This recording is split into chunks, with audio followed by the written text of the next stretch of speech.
চিনি এসে শিশির ভাই শুনে গাড়ি দিকে যাবে।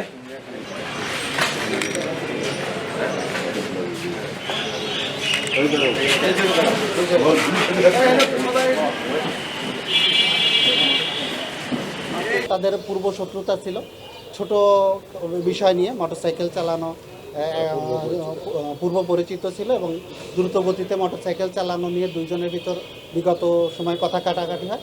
তার পরিপ্রেক্ষিতে পরবর্তীতে এই ঘটনাটা ঘটে। পবিত্র ঈদুল আজহার দিন পার্শ্ববর্তী সোনগাছা ইউনিয়নে এখানে একটা চাঞ্চল্যকর শাকিল হত্যা মামলা সংগঠিত হয়েছিল।